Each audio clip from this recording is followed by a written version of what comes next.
সময় কার্য থেকে একটি অঙ্ক। এই একটি কাজ 12 দিনে, বি সেই কাজটা 18 দিনে শেষ করতে পারে। তার একসাথে 4 দিন কাজ করার পরে চলে যায়, বাকি কাজ শেষ করতে বি একা কতদিন সময় নেবে বা লাগবে, এটা একটা বিষয়। আচ্ছা, এবার চলে এসো যে ধরে নিচ্ছি বি বাকি কাজটা শেষ করতে x দিন সময় নেবে, x দিন। তাহলে কি লিখবো?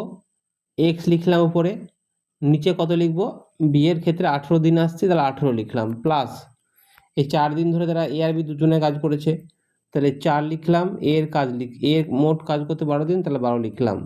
একই রকমভাবে বিও 4 দিন ধরে কাজ করেছে, তাহলে 4 লিখলাম, নিচে বি এর দিনটা লিখলাম 18। এই টোটালটা মিলে হচ্ছে একাংশ কাজ, মানে মোট কাজ।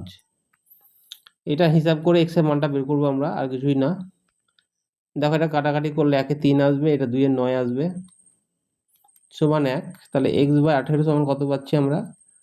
না, এটাকে আমরা লসাগু করে দাও, লসাগু করলে 9 পেলাম, আর এটা 3 প্লাস 2 1। তাহলে এক্স বাই 18 সমান পাচ্ছি আমরা 1 মাইনাস 5/9, তার মানে 4/9 পেলাম। তাহলে এক্স বাই 18 সমান 4/9, কাটাকাটি করে দাও, 2, এক্স এর মান হচ্ছে 8। 8 দিনে বাকি কাজটা কিন্তু বে কমপ্লিট করছে, খুব সহজে আমরা করতে পারলাম।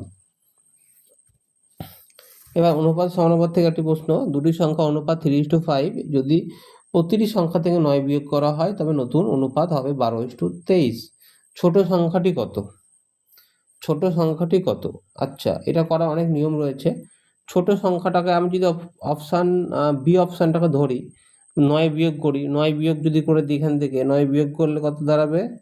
না, 24 দাঁড়াবে। এবার 24 কি 12 দিয়ে ভাগ যাবে? হ্যাঁ, যাচ্ছে, তাহলে এই অপশানটা হতে পারে। দ্বিতীয় ক্ষেত্রে চলে এসো, আমি যদি 49 টেস্ট করি 9 দিয়ে, বিয়োগ করে দেখো 40, 40 কিন্তু 12 দিয়ে বিভাজ্য নয়, তাহলে এটা হবে না। একই রকমভাবে এখানে 9 দিয়ে বিয়োগ করে দাও, কত পাবে? 46, 12 দিয়ে ভাগ যাবে না। আচ্ছা, এখান থেকে তুমি 9 বিয়োগ করে দাও, 9 বিয়োগ করলে পাবে 18, 18 কিন্তু 12 দিয়ে ভাগ যাবে না। সুতরাং আমাদের অপশান কিন্তু এটা, কারণ প্রতিটা সংখ্যা থেকে 9 বিয়োগ করেছে, 9 বিয়োগ করার পর যেটা পাবো সেটা বিভাজ্য হবে 12 দিয়ে। ছোট সংখ্যা চেয়েছে, বড় সংখ্যা হলে তো এই দিয়ে চেক করতাম। এটা হচ্ছে বিষয়।